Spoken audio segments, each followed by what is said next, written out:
नमस्कार मित्रांनो, अभ्यासवाणी या चॅनलवर तुमचं स्वागत आहे. अभ्यासवाणी रोज अभ्यास रोज प्रगती.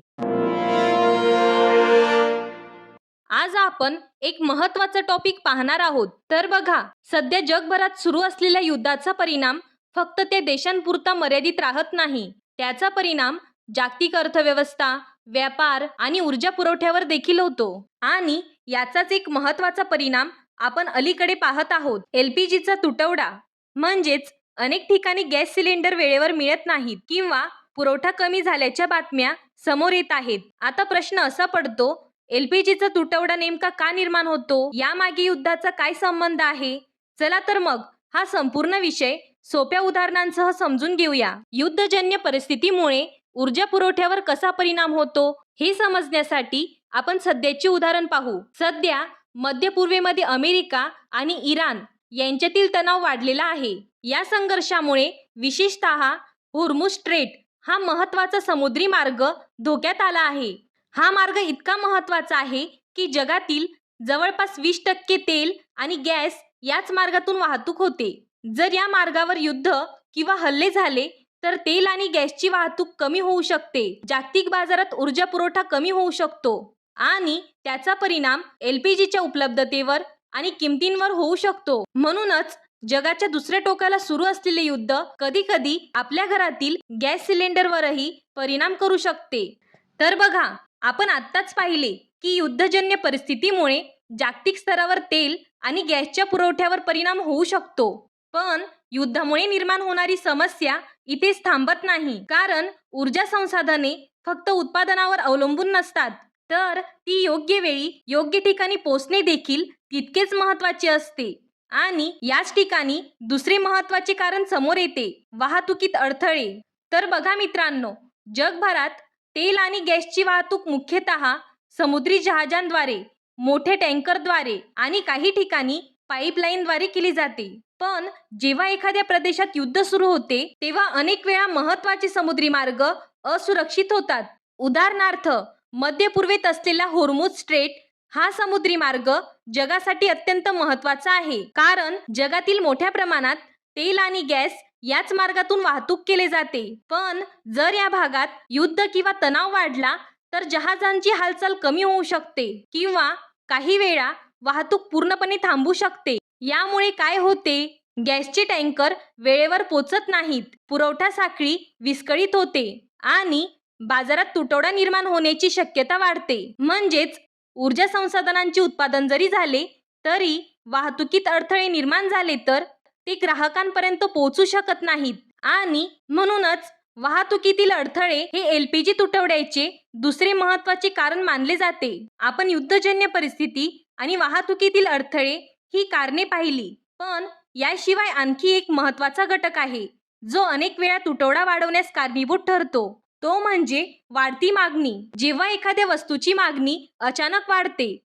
आणि त्या प्रमाणात पुरवठा वाढत नाही तेव्हा बाजारात तुटवडा निर्माण होण्याची शक्यता वाढते. LPGच्या बाबतीतही हेच घडते. उदाहरणार्थ, सण उत्सवाचा काळ, लग्नाचा हंगाम किंवा थंडीचे दिवस या काळात घरगुती वापरासाठी गॅसची मागणी अचानक वाढते. म्हणूनच फक्त युद्ध किंवा वाहतूकच नाही तर वाढती मागणी देखील LPG तुटवड्याचे एक महत्त्वाचे कारण ठरू शकते. तर बघा मित्रांनो, युद्धजन्य परिस्थिती, वाहतुकीत अडथळे आणि वाढती मागणी ही कारणे आपण पाहिली, पण याशिवाय आणखी एक कारण आहे जे अनेक वेळा कृत्रिम तुटवडा निर्माण करण्यास कारणीभूत ठरते. ते म्हणजे साठेबाजी. जेव्हा लोकांना अशी भीती वाटते की पुढील काळात गॅसचा तुटवडा होऊ शकतो तेव्हा काही लोक गरजेपेक्षा जास्त सिलेंडर साठवून ठेवतात. यालाच आपण साठेबाजी असे म्हणतो. यामुळे काय होते, बाजारात उपलब्ध सिलेंडर कमी होतात, काही लोकांकडे जास्त साठा होतो आणि अनेक गरजू लोकांना वेळेवर गॅस मिळत नाही. उदाहरणार्थ, समजा एखाद्या परिसरात 100 कुटुंबे आहेत.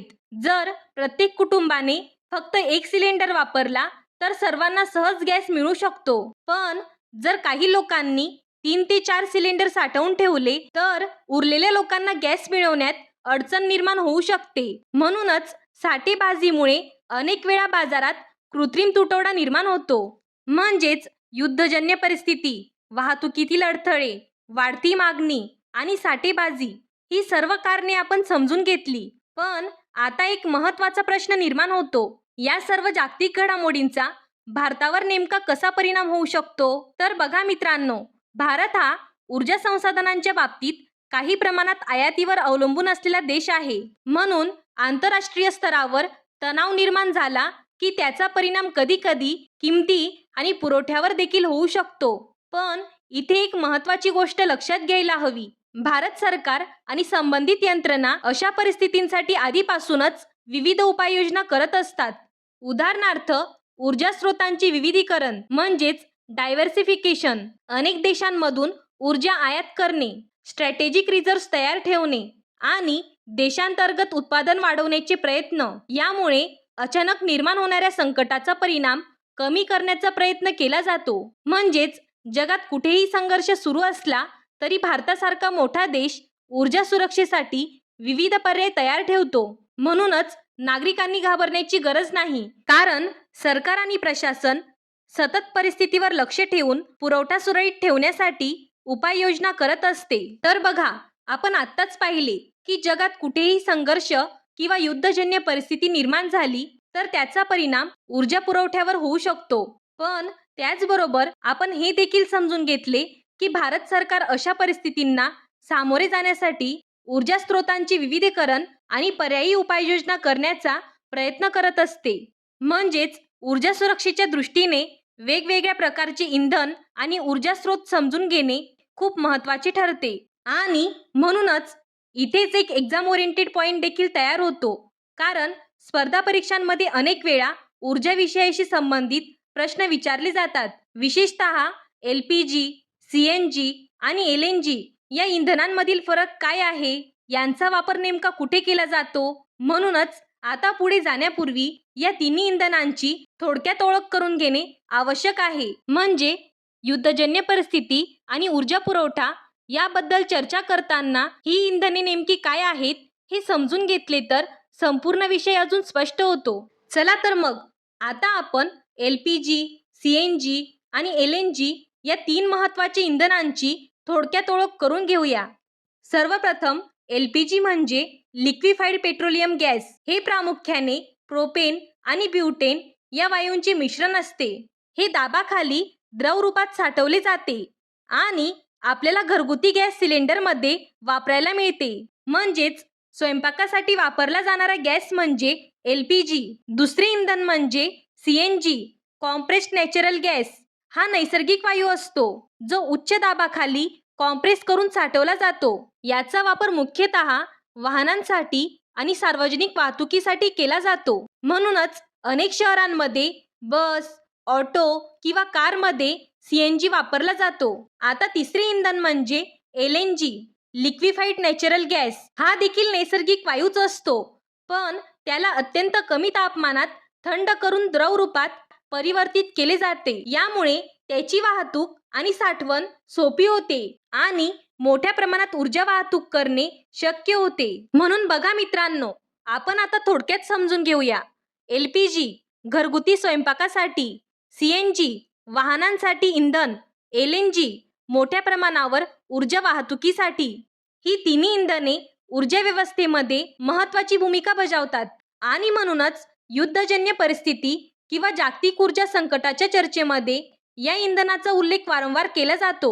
म्हणूनच हा विषय करंट अफेअर्स, सायन्स आणि इकॉनॉमिक्स या तिन्ही दृष्टीने स्पर्धा परीक्षांसाठी अत्यंत महत्त्वाचा ठरतो. तर बघा मित्रांनो, आजच्या या चर्चेत आपण पाहिले की जगात कुठेही युद्धजन्य परिस्थिती निर्माण झाली किंवा वाहतुकीत अडथळे आले तर त्याचा परिणाम ऊर्जा पुरवठ्यावर होऊ शकतो. पण त्याच वेळी आपण हे देखील समजून घेतले की भारतासारखा देश अशा परिस्थितींना सामोरे जाण्यासाठी ऊर्जा स्रोतांचे विविधीकरण आणि पर्यायी उपाययोजना करण्याचा प्रयत्न करत आहे. याचबरोबर आपण LPG, CNG आणि LNG या इंधनांची थोडक्यात ओळखही करून घेतली. जगात घडणाऱ्या अशा घडामोडी फक्त आंतरराष्ट्रीय राजकारणापुरत्या मर्यादित राहत नाहीत, तर त्या आपल्या दैनंदिन जीवनाशी देखील जोडलेल्या असतात. आणि म्हणूनच हा विषय करंट अफेअर्स, इकॉनॉमिक्स आणि एनर्जी सिक्युरिटी या तिन्ही दृष्टीने समजून घेणे महत्त्वाची ठरते. तर बघा मित्रांनो, अशाच महत्त्वाच्या करंट अफेअर्स आणि स्पर्धा परीक्षांसाठी उपयुक्त विषयांवर आपण पुढील व्हिडिओमध्येही चर्चा करत राहू. हा व्हिडिओ उपयुक्त वाटला असेल तर चॅनलला लाईक, शेअर आणि सबस्क्राईब करा. अभ्यासवाणी म्हणजे concept based learning. Thank you. Abhyasvani रोज अभ्यास रोज प्रगती.